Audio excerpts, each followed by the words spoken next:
Let's take a closer look at Notability and why it can be used for more than just digital worksheets. So, when Notability was first introduced into our classrooms in the school district, we really were wondering how could it impact what we're doing in our classrooms. We're now at a point where many of us have a preconceived notion of what Notability is capable of and what it can be used for. So we're going to dig a little bit deeper into that to understand what Notability can do for us in our classrooms. So when we first started with Notability, we were in a heavily paper-based environment. There really weren't too many other options for handing out resources to students and collecting their thoughts and feedback back. When we switched over to iPads, Notability was a great tool for us to initially use as a tool to transition from a paper-based world to a digital world, where we could give students things like worksheets, have them complete them, and turn them into us digitally. But that doesn't mean that's all that Notability is capable of.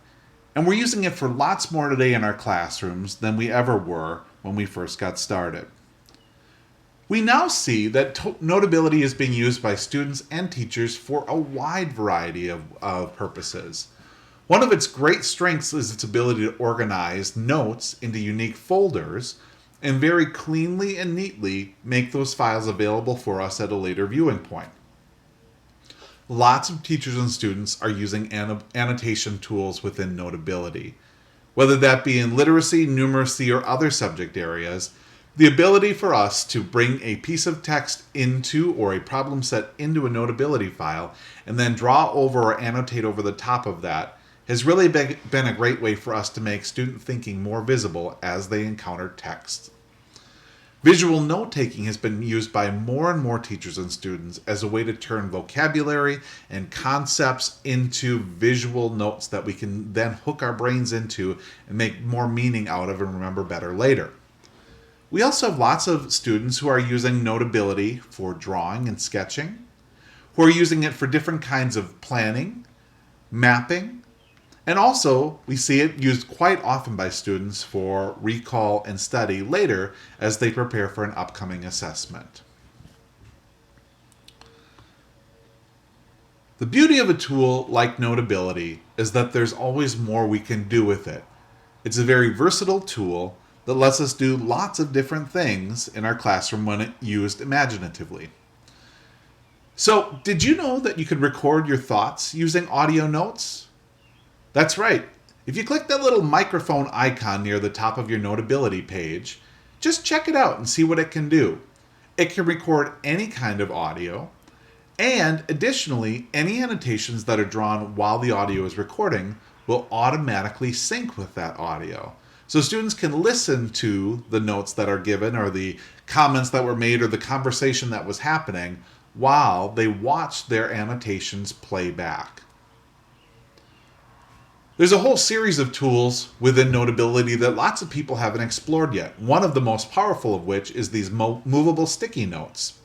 They can be great to help us with annotation and getting our ideas down, but they can also be easily moved around a page in Notability so that as we change our minds or think differently or want to change what we were thinking, it can be easily done using the annotation tools. Maybe you already know this, but Notability is really easy to bring in photos and resize those photos so that they fit within the notes on the page. And not just photos that you find online. You can also use the camera built into your iPad to take photos of things around the room or that you might find as a student or of notes that you take or images that you draw on paper and then bring them into your digital notebook where you can then categorize them, organize them, and interact with them. So just think of the power of that when thinking about anchor charts and the ability to annotate on those anchor charts. Once an anchor chart is made and on the wall, it is there to really house the ideas that students need to engage with at a later time.